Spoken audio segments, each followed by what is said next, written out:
എൻ്റെ സുഹൃത്ത് സുധീഷിൻ്റെ മകൻ കഴിഞ്ഞ ദിവസം എന്നെ പരിചയപ്പെടാൻ വേണ്ടി വന്നിട്ടുണ്ടായിരുന്നു.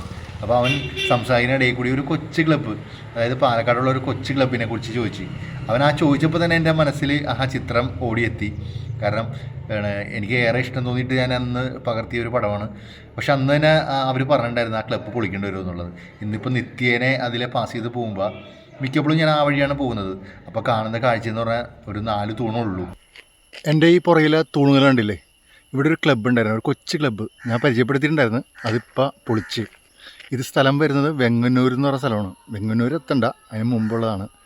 അപ്പോൾ അതിൻ്റെ കാഴ്ചകൾ, അതായത് പഴയ വീഡിയോസ് ഞാൻ കാണിച്ചു. ഈ ഗ്രാമാന്തരീക്ഷത്തിൽ പാലക്കാട് ആറമ്പുഴ എന്നൊരു സ്ഥലത്തുള്ള കാരുണ്യ ആർട്സ് ആൻഡ് സ്പോർട്സ് ക്ലബ്ബാണ് ഈ കാണുന്നത്.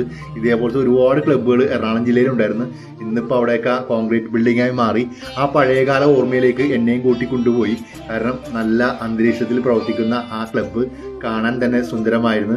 ആ തൊട്ടടുത്തുള്ള മരത്തിന് താഴെ ഇരിക്കാൻ വേണ്ടി ഇരിപ്പിടം സെറ്റ് ചെയ്തിട്ടുണ്ടായിരുന്നു. അവിടെ ഏറെ നേരം ചെലവഴിച്ച് 99 സ്റ്റാർട്ട് ചെയ്ത ഈ ക്ലബ്ബ് ഇന്നിപ്പോൾ 25 വർഷമായി സജീവമായി തന്നെ മുന്നോട്ട് പോകുന്നു. അവിടുത്തെ യുവാക്കളൊക്കെ ആയിട്ട് ഏറെ നേരം സംസാരിച്ച് അടുത്ത വർഷം എനിക്ക് ഈ ക്ലബ്ബിലൊരു മെമ്പർഷിപ്പും വേണമെന്ന് ഞാൻ പറഞ്ഞു. അപ്പോൾ ഇതേപോലത്തെ മനോഹരമായ കാഴ്ച ഇടയ്ക്കൊക്കെ ഈ വീഡിയോ എടുത്ത് കാണാറുണ്ട്. ഒരു വർഷം മുമ്പാണ് ഞാൻ ഈ വീഡിയോ ചിത്രീകരിച്ചത്. അതുകൊണ്ട് അവൻ പറഞ്ഞപ്പോൾ തന്നെ എൻ്റെ മനസ്സിൽ ഓടിയെത്തി ഈ ക്ലബ്ബും അന്തരീക്ഷമൊക്കെ. അല്ലെങ്കിൽ ഞാനിപ്പോൾ നിത്യേന പോകുന്ന റൂട്ടാണ്. അപ്പോൾ എപ്പോഴും കാണും ആ തൂണ്. വല്ലാത്തൊരു പ്രയാസമാണ്. അപ്പോൾ അവർക്ക് എന്തോരം പ്രയാസം ഉണ്ടാവും. അപ്പോൾ ഇപ്പോൾ ഒരവസ്ഥ, അതായത് ആ ക്ലബ്ബ് എവിടെയെങ്കിലും മാറ്റിയോ അല്ലെങ്കിൽ നിലവിൽ പ്രവർത്തിക്കണോ എന്നൊക്കെ എപ്പോഴെങ്കിലും ചോദിച്ച് മനസ്സിലാക്കണം. ആ വിവരം കിട്ടുമ്പോൾ തീർച്ചയായിട്ടും നിങ്ങളായിട്ടൊന്ന് പങ്കുവെക്കുന്നതാണ്. മറ്റു വീഡിയോയുമായി വീണ്ടും വരും. അതൊരു നമസ്കാരം.